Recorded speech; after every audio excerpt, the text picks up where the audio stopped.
Are you a podcaster? Maybe you've got that big idea and you're looking for a network to join. The multi-award-winning Ozcast Network can get your content to eyes and ears all over the world. Join now for the first month free, and you could be featuring this sound at the beginning of your podcast. Ozcast. Simply head to ozcastnetwork.com for details. We'd all love to hit skip on our problems now and again, but using weed to deal with stress as a teen won't make your issues go away. That's because THC messes with parts of the brain responsible for fear and anxiety, making it even harder to manage them on your own. So even the smaller things can start to feel difficult to handle. Learn better ways to deal with stress at mindovermarijuana.com. That's mindovermarijuana.com. Sponsored by the California Department of Public Health.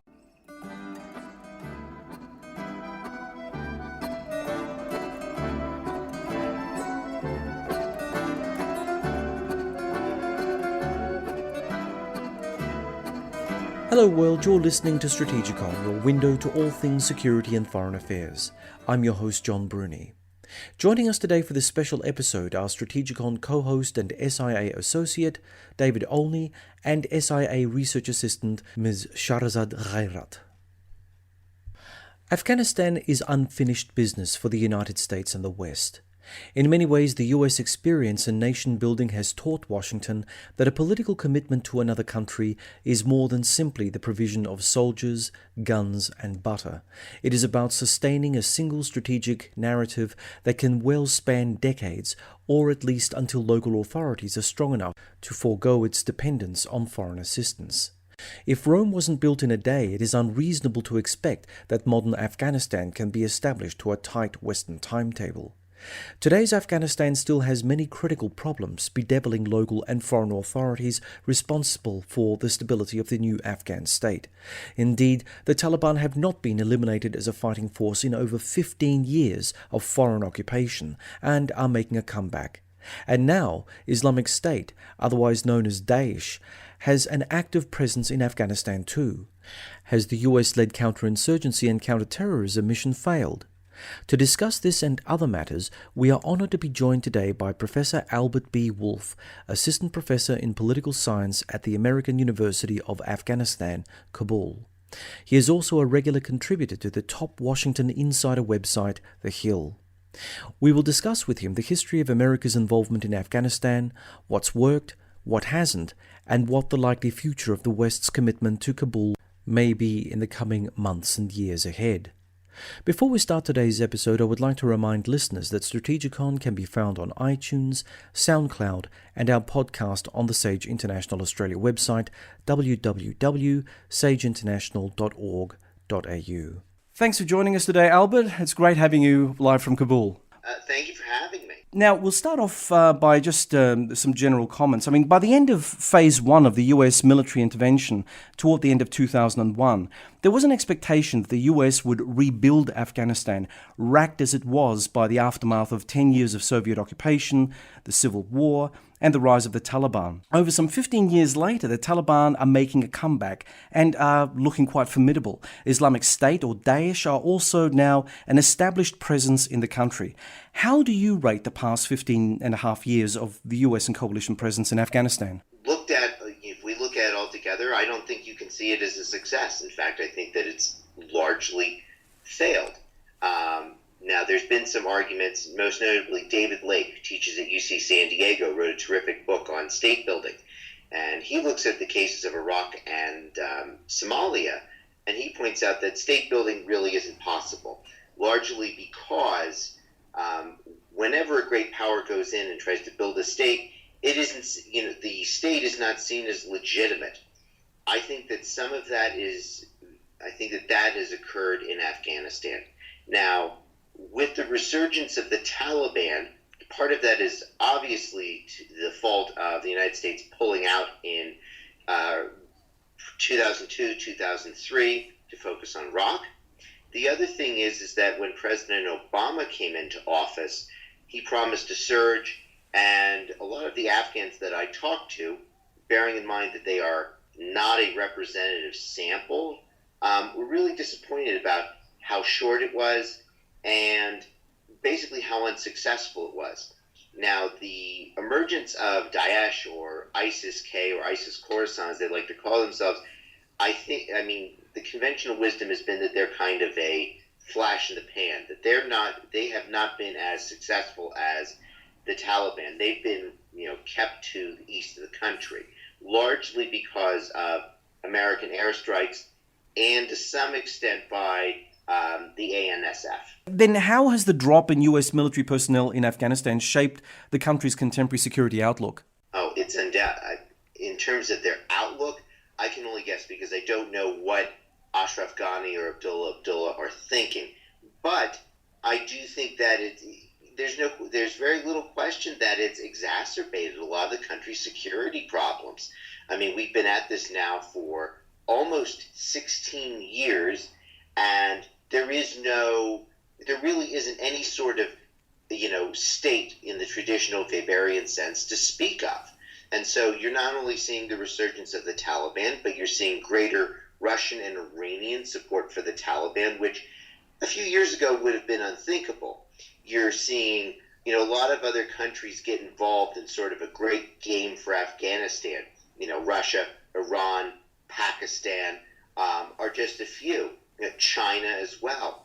So the U.S. withdrawal has not only prevented any sort of a state from being built here, but it's basically opened a power vacuum for these other countries to compete for influence and status. Having said all of that, is the Afghan National Army able to take on more of the security burden from foreign forces, or is it in fact still dependent on the foreign military presence? I don't believe that they're in any position to take on any additional burdens at this time. And I believe it's largely because of the incredible levels of corruption. It's simply endemic when it comes to the ANSF. There was an attack recently in which 140 reported soldiers were killed, for example. And it's largely believed that the militants behind it were simply able to bribe other ANSF officers into giving them the machinery as well as the uniforms to pull off this sort of attack.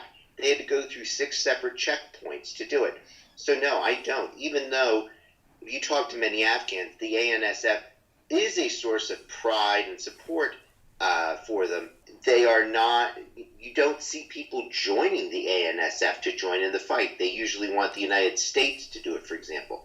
So a short answer is no. I don't think that they're really capable of taking on any additional missions. Albert, you sort of mentioned legitimacy a minute ago and now mentioned corruption. The Taliban came to power largely because they brought a degree of stability, and through that they gained some legitimacy for stability.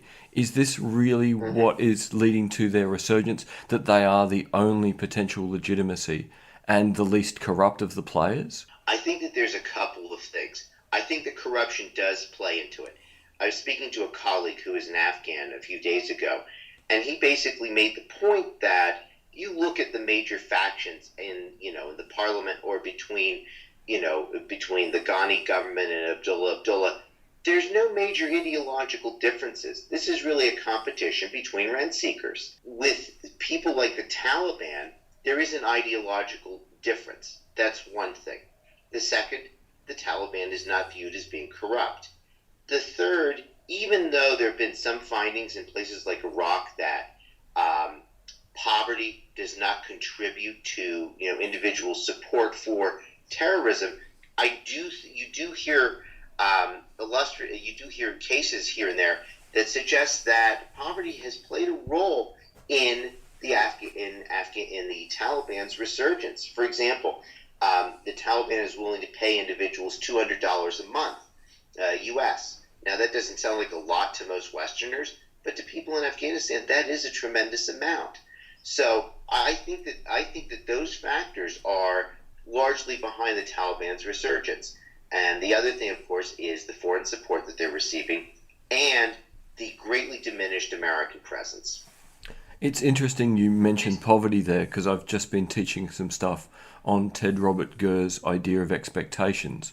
That people in the middle class have expectations that life can get better, but people who are poor have an expectation that life won't get worse. So if you can manage to aggravate both groups simultaneously, you then have a guaranteed likelihood of revolution. So in a sense, anyone educated in Afghanistan, life hasn't got better. Anyone poor, life's got worse. So we're very much looking at a combination of every group is losing under the current rent-seeking battle. I believe that that's true. One thing that's important to remember is that a lot of the, your more educated people in Afghanistan have left the country or in the process of leaving the country.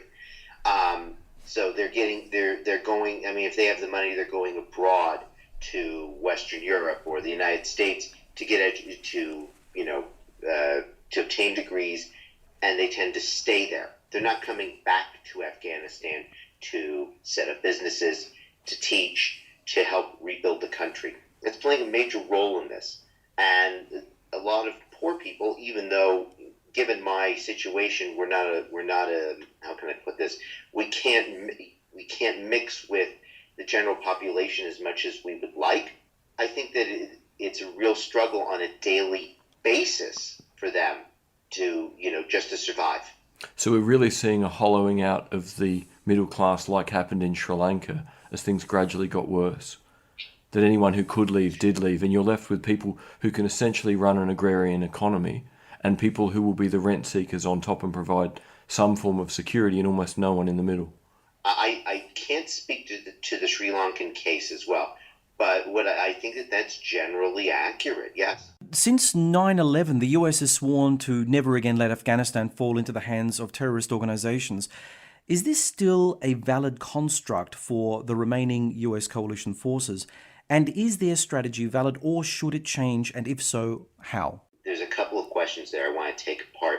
The first is, will we allow Afghanistan to fall to terrorist forces? Well, the first thing is that if the Taliban, and I'm speaking for myself, if the Taliban could credibly commit to not allowing outside forces, not harboring terrorists, I think the U.S. could possibly say that Afghanistan is not harboring terrorists. That's the first thing. The second thing is that whether we like it or not, the Taliban isn't going anywhere. I don't believe that they're in a position to govern the country. Right now, even though they control the most amount of territory that they have since pre-9/11, it's estimated around a third of the country, they're not in a position to take over again. They are in a position to play a spoiler role. So if there are any peace talks with the Taliban, or if we were to exclude them from peace talks, they would try and play the spoiler. However, they're not in a position to dominate. The third issue, and I think this is true for Iran as well as for the United States, is that we're much more concerned about Daesh or ISIS-K in the East establishing more of a foothold.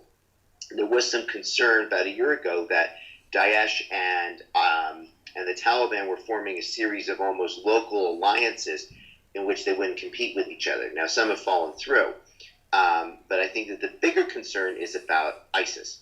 So I don't know if they will. I certainly hope that they don't allow Afghanistan to ever become home to terrorists again. But I also think that there are other concerns for the United States right now. And also, before we have a strategy, we need to have a policy. And I don't believe, or I cannot discern what our policy is. So I can't say what the strategy should or should not be. So Albert, my question is, what is the likelihood that the Afghan government, with or without foreign assistance, is able to get to a negotiated settlement with the Taliban to bring them into the political fold? The honest answer is that I don't know, and there's a couple of reasons. You look at the literature on negotiated settlements, the best, when you have a lot of countries that basically have skin in the game, countries that have an interest that intervene. They're not necessarily the best mediators. And the best mediators are ones that have little to no interest. Not to be glib, but a country like Mexico, would be a better mediator. I don't know what it would take to get the Taliban into a negotiated settlement because of two reasons. First, I'm not sure that they're necessarily interested. I think that they have much longer time horizons than the Ghani and Abdullah administration.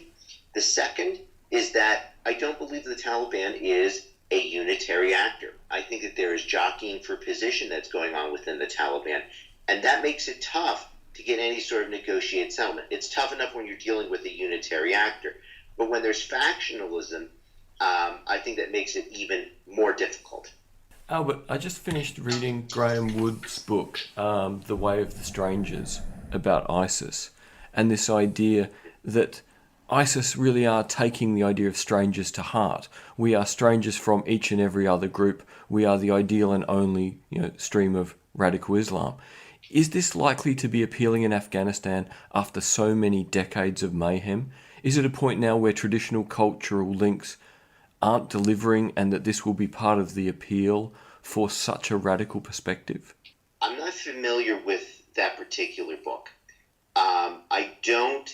As it stands now, with all the information that I have, ISIS has had a more difficult time establishing a foothold or expanding in Afghanistan than it did, say, in Iraq and Syria. So I'm not sure that they're going to be able to expand as long as the U.S. air campaign continues the way it is. And second, even though I don't believe the ANSF is terribly effective militarily, they have maintained a consistent assault against ISIS. So I don't know if that's something that will take hold ideologically among the people. I think that something that could just as easily take hold would be this recently announced campaign by former President Karzai to call for an end to the quote-unquote occupation. Do you think it's important that ISIS appear to be outsiders so it's easier for ANSF to band together and see that as a legitimate mission? Is this very much a case of they're the outsiders so we can legitimately go after them consistently? It's the most sort of easy to maintain ideological and cultural target? I don't really know that, and here's why. I don't really think that the ANSF is as united as it could be. It's more united than it was 2001 or 2002. However, the corruption is so endemic, and this is coupled with a series of ethnic and even tribal splits. I don't think that you're seeing the rally around the flag approach that you would typically see against a group like ISIS. Albert, just want to ask, is it correct to say that to win Afghanistan, one has to win the balance of power game inside the country? Do you agree? Could you be more specific about the balance of power? There are multiple factions. I mean, we were discussing the whole concept of even the Taliban having been factionalized. So with all these factions, what is the key requirement for one of them to dominate the rest, if you will? I think that, to dominate the rest, I think is a very tall order. But what I think they could do is sort of what you would call a laughing third strategy. And this is something that Afghanistan has traditionally done in the past, trying to play its enemies off of each other, just in order to survive as a sovereign state. I think that is one possibility for any group to try and dominate the rest. It has been suggested that the struggle for a successful Afghanistan has a lot to do with the strategic calculus of neighboring Pakistan. With the Pakistani cities of Quetta and Peshawar forming key sanctuaries for the Taliban leadership and its logistics, is Pakistan unable or simply unwilling to close the Afghan-Pakistani border for its own strategic ends? I think that it's more a case. I think that it's difficult to close a border in any case, but I think for the most part, I think that they're simply unwilling to close down these bases in places like Quetta, Peshawar. We've seen that there was an article that came out, I think it was in Foreign Policy Analysis, but I'd have to check, that showed that Pakistani operations in the Northwest Frontier Province were effective in degrading groups that were committing terrorist acts within Pakistan. I think that they could do a lot more. And I think that the reason they don't is because the same reason they supported the Taliban throughout the 1990s. They want some sort of a proxy to help them to provide them with strategic depth against India. So what do you think the goal of Pakistani support for the Taliban is. I mean, you've just mentioned that it's to provide strategic depth. But do you think that Islamabad, especially the Pakistani intelligence service, the ISI, believes that by driving out US and coalition forces from Afghanistan entirely, that will allow Pakistan to create the conditions of installing a Taliban puppet government in Kabul, if you will? I'm not sure. I personally don't think that establishing a Taliban puppet government is possible because, first of all, I don't believe that the government that was ruling in the 1990s was a puppet, but I certainly think it was a cooperative actor. And I think that for Pakistan, the biggest thing is about strategic depth against India. And this comes down to the military's own strategic culture, which is highly offensive in a sense. Most of us think that nuclear weapons would provide states with defense and therefore limit their need for territory. With Pakistan, it seems to have done the opposite. It seems to have actually encouraged them to go on the offensive. So I think that they are very content to continue to support the Taliban for this mission of greater strategic depth. Based on the importance of strategic depth, what are the potential implications, do you think, for the Chinese One Belt, One Road sort of development process to try and pull Pakistan economically into a sort of broader connection with its neighbours and give it, choices for making money and building status other than, looking to counterbalance India through destabilising Afghanistan? Are there economic opportunities there, do you think, to change the way the relationship between Pakistan and Afghanistan functions? I do believe that. Even though, there are a lot of Americans who see this, One Belt, One Road initiative as being a potential threat. I think that there are opportunities to be had with it. Starting with Pakistan, the Chinese have promised to invest something along the lines of $48 billion. If they can stabilize Pakistan for $48 billion, I personally think that that's a bargain. Now, I'm not sure. Now, I think that also, the Chinese have said that they want to build throughout Kazakhstan as well as Afghanistan. And actually, they're building in Afghanistan right as we speak. I do believe that it's an opportunity to stabilize both countries. Now, I'm not sure that it will stop the status competition because I think that Russia and Iran are both have their own interests in Afghanistan. A stabilized Afghanistan could mitigate Iranian interests. I'm not sure about Russia because of the effects on Kazakhstan. But I think that it could have if it's successful, I think that it could have an extremely stabilizing effect on this country and this neighborhood. With the economic opportunities to extract minerals in Afghanistan, is there any sign yet of whose mining companies are turning up? So in the case of Mongolia, they deliberately dealt with Russian and Australian mining companies so they could get along with all their neighbours and extract wealth. Are we seeing, a big presence of Russian mining companies yet going, look, we can be a part of this, we can get stuff to the Chinese railhead for One Belt, One Road, or it's still far too early? I think it's far too early. I know for a fact that there are Chinese efforts right here, but I believe it's far too early to make that kind of determination. Okay. We'll now take a short break here from our postcard from Kabul. You are listening to Strategicon, the podcast of SIA.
And that was Micham Berankor from the 2010 album Afghan Music by Zore Juya and Ustad Hussein Arman. And now we'll return to our postcard from Kabul. Albert, if you don't mind, I wouldn't mind actually just returning briefly back to the line of inquiry with regard to Pakistan, because I think that, the money has it that essentially without Pakistani cooperation, peace in Afghanistan is going to be pretty impossible to achieve. So is the idea of Pakistan's potential strategic fragility a worry for Washington? Is this the reason why it has up to now not countenanced tougher action against Islamabad? Oh, I think absolutely. I think that there is a fear that this country, that Pakistan, is strategically fragile. I also think that there is a fear that if you push Pakistan too far, they could either, stop cooperating entirely, or the country itself could collapse. I mean, as some people point out, Pakistan is an anagram, literally. And if Pakistan were to somehow either fall apart or nuclear weapons were, God forbid, to end up in the hands of, the wrong people, the wrong actors, I think those are major concerns for Washington as well. My question is on Pakistan as well, Albert. Let's say, even if we don't believe in the fragility of Pakistan, will playing hardball with Pakistan breed its own set of dilemmas for the US and Afghanistan? I think the question is that, first, it depends upon what you mean by playing hardball. And the second thing is, what are the relative benefits of using sticks instead of carrots? There are, basically we haven't just relied on one or the other. We've used a combination of both. I can only speculate on what hardball would look like or what it would mean. I think that in some respects it could split Pakistan, at least at the elite level. That's one thing. The second thing is that Pakistan could just entirely stop cooperating with the United States and move more.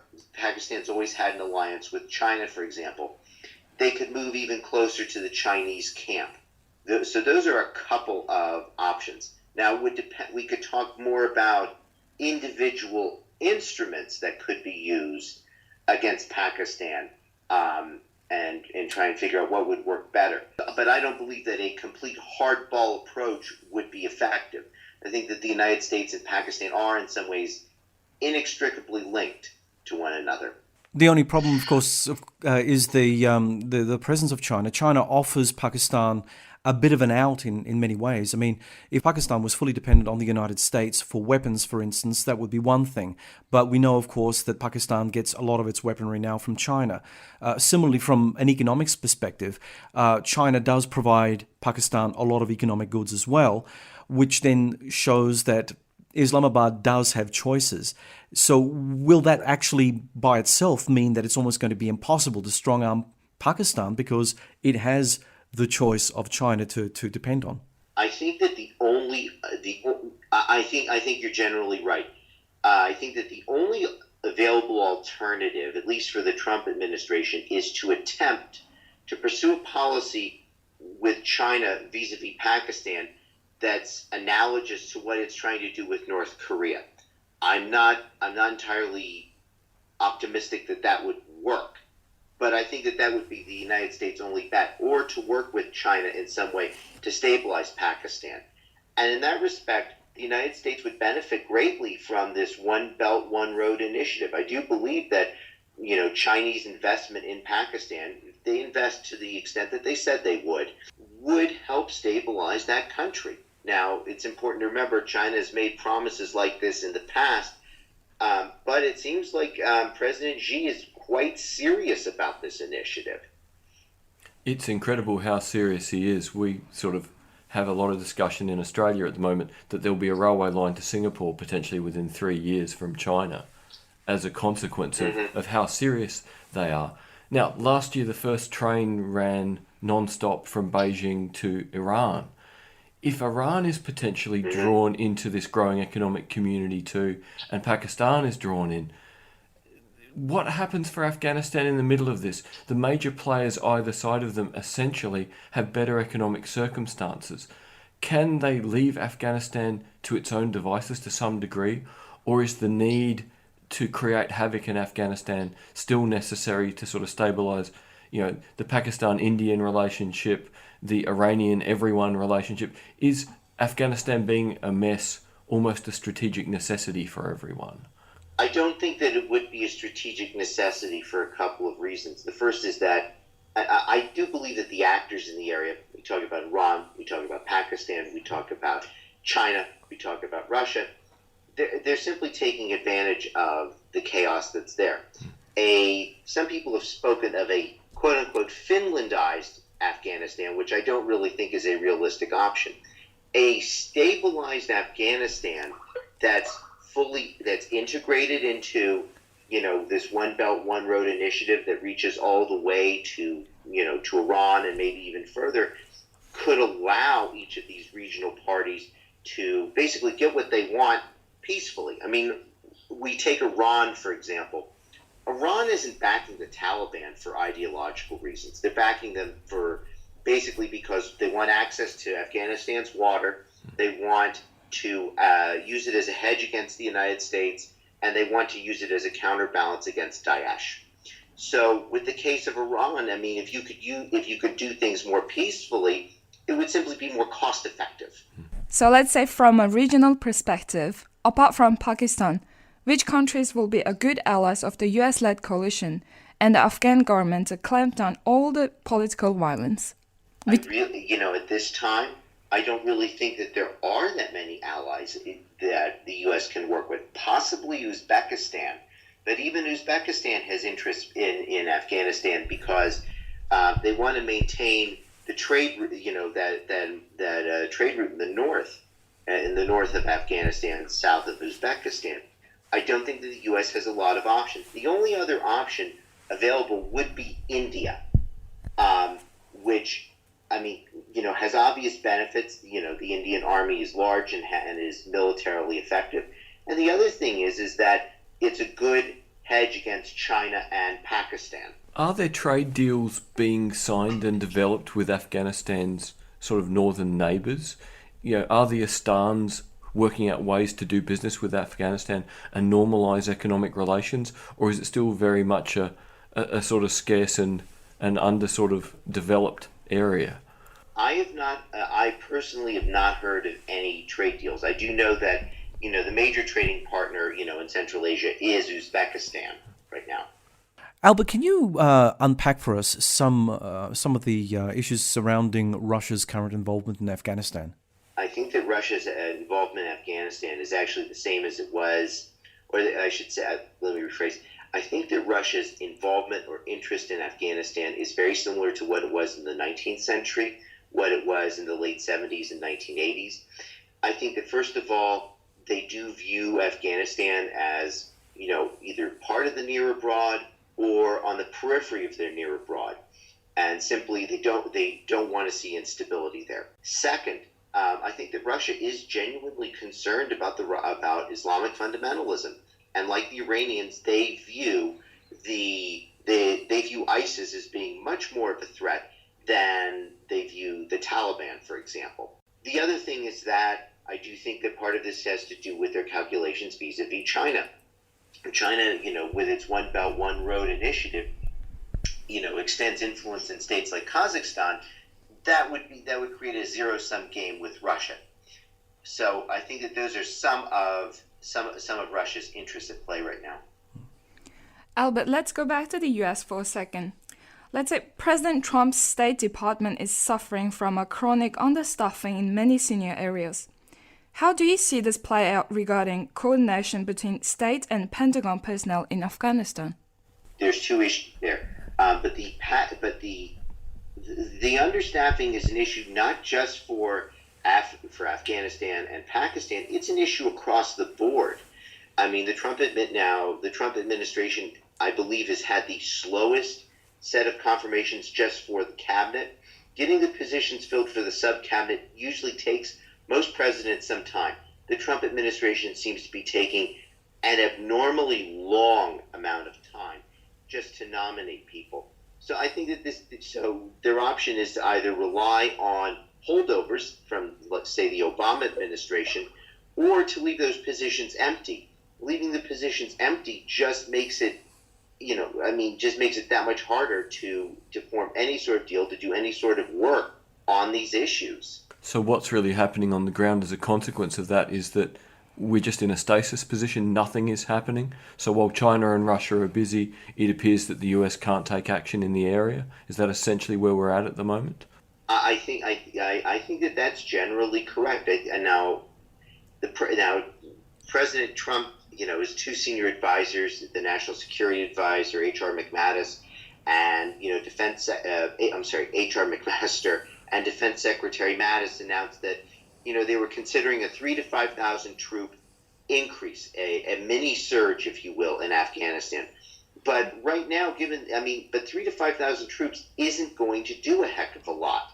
To wage a serious counterinsurgency campaign, I think it was David Petraeus who said, you need 20 counterinsurgents for every 1,000 population. 3,000 to 5,000 troops isn't going to do anything. So I think for if ceteris paribus, we stay on the same track that we're on, countries like China, Russia, Iran, Pakistan, they're likely to continue to, struggle for influence among themselves in Afghanistan while the U.S. sort of just stands by. You almost wonder if the mini-surge just has to be counter-terrorism, because with such small numbers, you can't do anything else. And because at least that way there's a body count, the administration feels it's doing something. I completely agree. I also think it's a way for the administration to distance itself from the Obama administration as well. Albert, just, relating to all of these last couple of points of inquiry, Australia has just announced that it will deploy an extra 30 military personnel to its existing Afghan training force of 270. While this seems like a very small number of personnel, if the West is neither willing nor able to support the Afghan government with the numbers of forces that may have meaningful determination on the battlefield, therefore altering the internal balance of power against the Taliban and their fellow travellers, what will this mean for Kabul? There's this line that basically, Ghani and Abdullah are the respective mayors of Kabul, that their influence doesn't extend much beyond the borders of Kabul. Now, to put it in historical perspective, that's not unusual for executive decision makers or, heads of government and state in Afghanistan.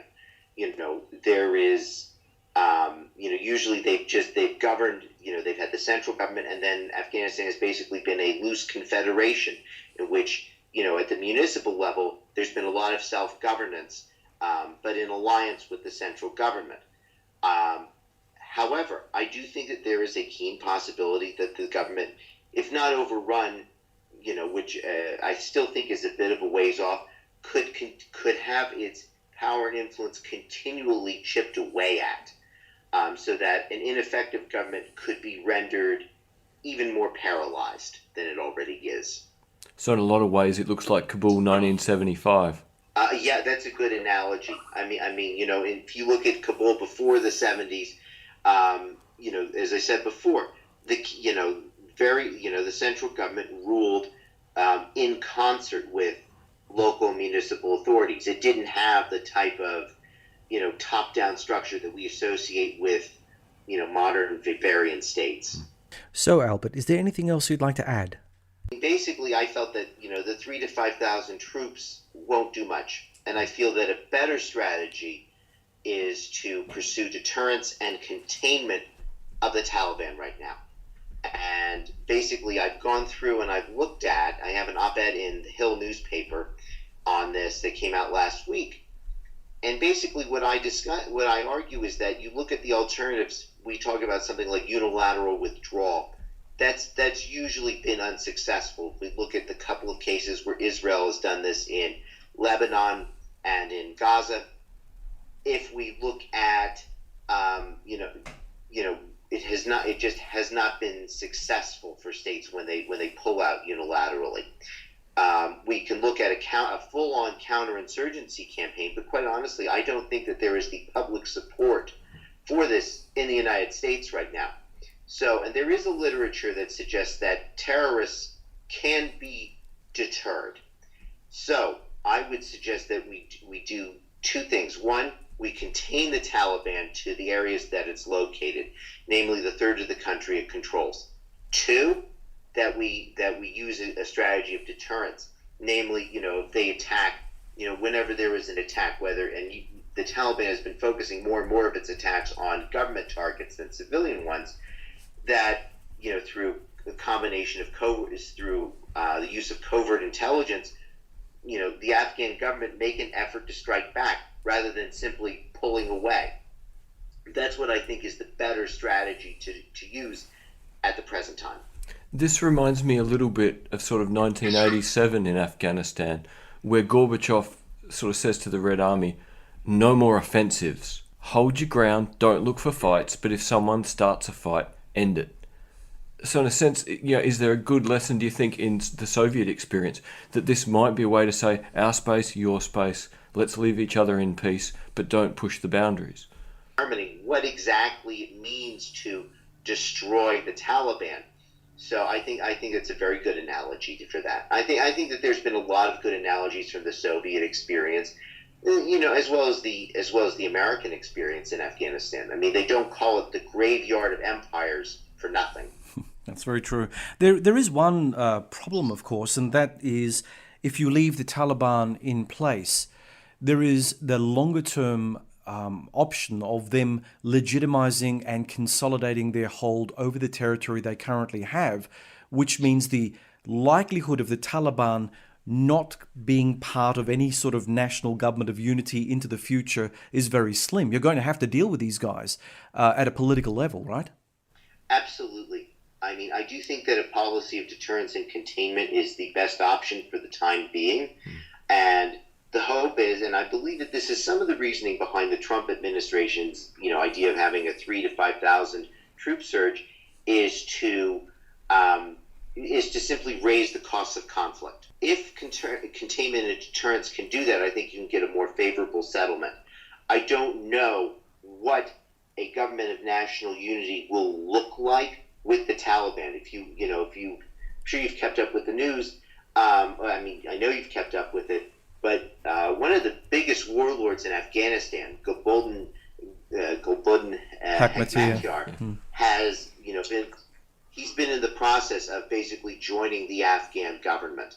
And it's rumored that the two ministries he wants are education and higher education. I would imagine the Taliban would want those as well. So I'm not quite sure how you could, talking about the logistics of it, how you could put together that type of national unity government. I think it's going to be extremely difficult. I think you have to deal with the Taliban, but, and the other thing is, we mentioned this before, the factionalism that's within the Taliban. You have individuals jockeying for leadership, trying to prove who's the biggest hawk among them. I think that could complicate things as well. That's part of it, but there's also another part of it as well, and that is that, forces external to the Taliban believe that they can manipulate the Taliban by playing one faction off against the other as well. How do you think this kind of thinking will sort of manifest into the future if we don't come up with a different alternative in order to deal with the Taliban?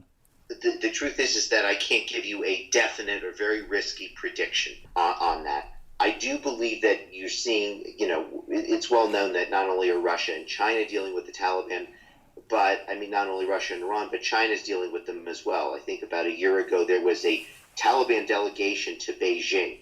So they're going to continue to deal with them. And I think that the most likely consequence is you're going to see a very divided Afghanistan for quite some time. I don't think that it's going to be a united country on the model of, say, Denmark. I think that the country is going to remain. I think it's going to remain divided. I think there's going to be a level of conflict. The question is, how much conflict? If you can mitigate it as much as possible, I think that should be the goal. But I don't believe that this is it's going to be a typical Westphalian nation state. It's really interesting. We started with legitimacy and we've come back round to this still being the underlying problem, that even if we can manage to calm it down, even if we can use containment to buy some time, there's no guarantee that any of the players could extend legitimacy far enough to build a meaningful long-term coalition for stability. I completely agree. And I think that part of the thing is that they just don't have the military force to do it. But no, I completely agree with you. Albert, I'd like to just ask you your opinion on India's role in Afghanistan. I mean, we made mention of it earlier, but we didn't really unpack how they're an active player and how their proxy war with Pakistan for influence within Afghanistan is really having some kind of major strategic impact on Afghanistan. Right now, India is not seen as being the player that China is, that Pakistan is, obviously, that Iran or Russia is. I think that India has a tremendous, it could play a much bigger role than it is. It would depend upon which side they wanted to get in bed with, and I think logic would dictate that they'd want to work with the central government. They'd want to work with Kabul. I think that it could exacerbate their own problems with Pakistan on the one hand. On the other hand, India has also expressed interest in working with the One Belt, One Road initiative. If that's the case, they can find themselves on the same side as China. And, I think that you have these two very large economies working together. I think that it could possibly be a very good thing for Afghanistan. Hey, Albert, look, thanks for joining us on Strategicon. It's been an absolute pleasure. Thank you very much for having me. It was I really appreciate it. Thanks for listening, everyone. We hope that you'll join us for our next exciting adventure through the world of geopolitics. Remember that you can subscribe to Strategicon through iTunes and SoundCloud, and please like us on the Sage International Australia Facebook site and follow us on Twitter. Also, please feel free to comment on any of our articles, podcasts and video blogs through Facebook, LinkedIn, Twitter or SoundCloud, and of course on the Sage International Australia site. We welcome any constructive feedback that can help improve our products, and we look forward to engaging with our followers. Until next time, goodbye.